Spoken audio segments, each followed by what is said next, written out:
On rappelle ce qu'est un repère du plan, hein, c'est 3 points comme ceci. Voilà, on dit que O c'est l'origine. Alors l'intérêt des repères de plan, c'est qu'à ce moment-là, tout point M dans le plan est repéré par de nombres qu'on appelle ses coordonnées. Et on sait lire ces coordonnées. Alors, je connais les coordonnées d'un point, je voudrais parler maintenant des coordonnées d'un vecteur.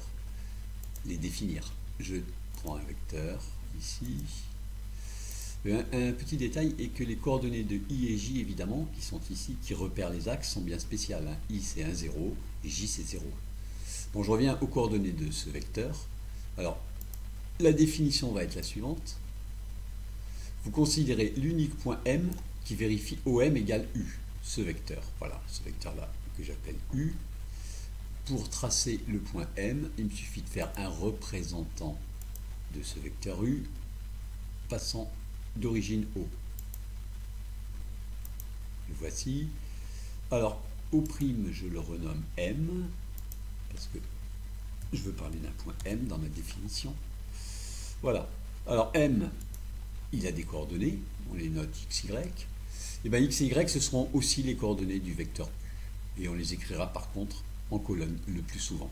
Dans certains livres, elles sont en ligne. Alors, un petit cas particulier intéressant quand même, c'est que le vecteur OM a pour coordonnées x, y, si M a pour coordonnées x, y. C'est-à-dire, c'est le cas particulier où mon vecteur au départ, c'était le vecteur OM. Voilà. Ici, les coordonnées du point M, x et y, ce sont aussi les coordonnées du vecteur OM. Alors, il y a quelques formules qu'on ne va pas démontrer, on les démontrera plus tard. Pour l'instant, il faut seulement les connaître.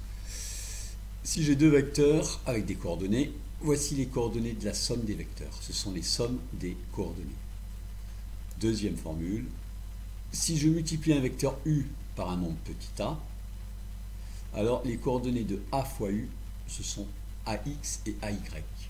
Et un petit cas particulier de ceci, c'est si A vaut moins 1, les coordonnées de moins U sont moins X et moins Y. Dernière formule très importante, mais celle-là on va pouvoir la démontrer à partir des autres. Un détail, c'est que les coordonnées des vecteurs, on les voit dans la colonne de gauche algèbre. Alors on utilisera ces propriétés qui viennent d'être vues. La question est, si j'ai un vecteur AB, que je connais les coordonnées de A et celles de B, comment je trouve les coordonnées du vecteur AB? Alors ça ne va pas être compliqué. Avec la relation de Chasles, AB c'est AO plus OB. Puis AO c'est moins OA.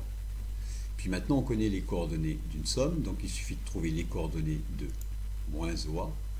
Alors là j'utilise ceci, les coordonnées de OM. Donc les coordonnées de moins OA, les voici. Les coordonnées de OB, les voici. Et maintenant j'utilise cette règle-ci. Il me suffit de faire les sommes des coordonnées ici, de OA et OB. Et j'obtiens ainsi la formule très importante, coordonnées de AB, XB moins XA, YB moins YA.